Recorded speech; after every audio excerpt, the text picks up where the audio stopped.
আসসালামু আলাইকুম প্রিয় দর্শক। যুব ক্রীড়া মন্ত্রণালয়াধীন যুব উন্নয়ন অধিদপ্তর কর্তৃক বাস্তবায়নাধীন দেশের ৪৮ জেলায় শিক্ষিত কর্মপ্রত্যাশী যুবদের ফ্রিল্যান্সিং প্রশিক্ষণের মাধ্যমে কর্মসংস্থান সৃষ্টি শীর্ষক প্রকল্পের আওতায় ফ্রিল্যান্সিং এর মাধ্যমে দক্ষ জনশক্তি তৈরি করে আত্মকর্মসংস্থানের মাধ্যমে বেকারত্ব দূরীকরণ ও উদ্যোক্তা তৈরির লক্ষ্যে দেশের ৮টি বিভাগের ৪৮টি জেলায় যুব মহিলাদের প্রশিক্ষণ কার্যক্রম পরিচালিত হচ্ছে। তো এই বিষয়ে কিভাবে আপনারা আবেদন করতে হবে সেটি আমি আপনাদেরকে দেখাবো। তো যে কোনো একটি ব্রাউজারে গিয়ে আপনারা সার্চ বাটনে আমার এই লেখাটি লিখে সার্চ দিবেন। তো আমি সার্চ দিয়েছি। সার্চ দেওয়ার পরে কিন্তু এই যে দেখেন চলে আসছে। তো দেখেন এই যে এখানে কিন্তু বলতেছে ৪৮টি জেলায় যুব মহিলাদের ফ্রিল্যান্সিং প্রশিক্ষণ কার্যক্রম পরিচালিত হচ্ছে। তো যোগ্যতা কিন্তু থাকতে হবে কমপক্ষে এইচএসসি বা সমান পাস এবং প্রশিক্ষণার্থীদের বয়স ১৮ থেকে ৩৫ বছর। আর প্রশিক্ষণ ভাতা সরকারিভাবে প্রশিক্ষণ শেষে প্রশিক্ষণার্থীদের দৈনিক ২০০ টাকা হারে ভাতা প্রদান করা হবে। ক্লাসের সময়কাল ৩ মাস মেয়াদি, সপ্তাহে ৬ দিনই প্রতিদিন ৮ ঘন্টা করে ক্লাস করতে হবে। মোট ৭৫টি ক্লাসে ৬০০ ঘন্টা কোর্সটি সম্পূর্ণ অফলাইন বা ফিজিক্যাল ক্লাসের মাধ্যমে সম্পূর্ণ করতে হবে। তো শুধুমাত্র উল্লেখিত এই ৪৮টি জেলা এই যে এখানে দেওয়া রয়েছে, আপনারা এখানে দেখতে পারবেন যে কোন কোন জেলায় আবেদন করতে পারবেন। তো তারা দেখে নিয়ে এই ৪৮টি জেলায় আবেদন গ্রহণ করবে তারা।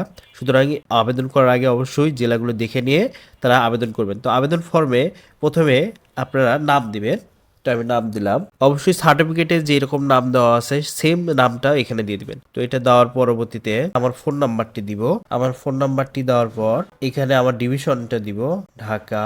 তারপরে আমার সার্টিফিকেট আপনার সর্বনিম্ন বলেছে এইচএসসি, যারা পাস করেছেন তারাই কিন্তু আবেদন করতে পারবেন। যোগ্যতায় কিন্তু শিক্ষাগত যোগ্যতায় সর্বনিম্ন এইচএসসি। তো যাদের এইচএসসি হবে তারা এইচএসসি দিবেন। তো আমি অনার্স দিলাম, পাসিং ইয়ার 2019।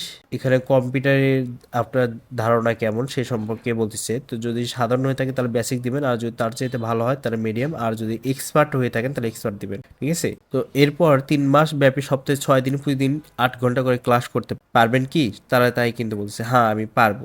আর যদি নো দেন তাহলে কিন্তু আপনাকে বাতিল করবে তারা। এক কথায় এইটার শেষে পরীক্ষা কিন্তু নেবে না। এটার পর আপনাদের ইমেলটা দিয়ে দিবেন। আমি ইমেলটা দিয়েছি। ইমেলটা দেওয়ার পরে এখানে আপনাদের পুরো ঠিকানাটা দিবেন। পুরো ঠিকানাটা দেওয়ার পরে এইখানে আপনার জেলাটা দিবেন। এটা দেওয়ার পর আপনার পয়েন্ট দিবেন। পয়েন্ট এক কথায় আপনি যে এইচএসসিতে যে পয়েন্টটি পেয়েছিলেন সেই পয়েন্টটি দিবেন, বা অনার্সে যে পয়েন্টটি পেয়েছেন সেই পয়েন্টটি দিবেন এখানে জিপিএ। তো দেওয়ার পরে এখানে বয়স দিবেন। এখানে বয়স দেওয়ার পরে এক কথা সার্টিফিকেটে যে বয়স থাকবে সেই বয়সটা দিবেন, এবং সার্টিফিকেটে জিপিএ যেটা থাকবে যে পয়েন্টটা সেই পয়েন্টটা এখানে দিবেন। এরপর আপনার কি পার্সোনাল কম্পিউটার বা ল্যাপটপ আছে? যদি থাকে তাহলে ইয়েস, আর যদি না থাকে তাহলে নো দিবেন। এবং এখানে আপনার একটি পাসপোর্ট সাইজের এক কথা ৩০০ বাই ৩২০ পিক্সেল সাইজের একটি ছবি এখান থেকে আপলোড করবেন। তো আপলোড করার পরে তারপরে এই যে অ্যাপ্লাই, এই অ্যাপ্লাইয়ে আপনারা ক্লিক করবেন। অ্যাপ্লাই ক্লিক করলে আমার কিন্তু অ্যাপ্লাইটি হয়ে যাবে। যে অ্যাপ্লাই ক্লিক করলাম, অ্যাপ্লাই ক্লিক করার পরে যে অ্যাপ্লাই সাকসেসফুল, আমার অ্যাপ্লাইটি সাকসেসফুল ভাবে জমা হয়েছে। প্রিয় দর্শক, এইভাবে আপনারা আবেদন ফর্মটি আবেদন করতে পারবেন, এবং যে কোনো সমস্যা আপনারা এই যে কন্ট্যাক্ট নাম্বার দেওয়া আছে এই নাম্বারে আপনারা যোগাযোগ করতে পারবেন। প্রিয় দর্শক, তারপরেও যে কোনো মতামত অবশ্যই আমার কমেন্ট বক্সে জানাবেন, এবং ভিডিওটি ভালো লাগলে লাইক কমেন্ট শেয়ার করে পাশে থাকবেন। সবাই ভালো থাকবেন, সুস্থ থাকবেন। আল্লাহ হাফেজ।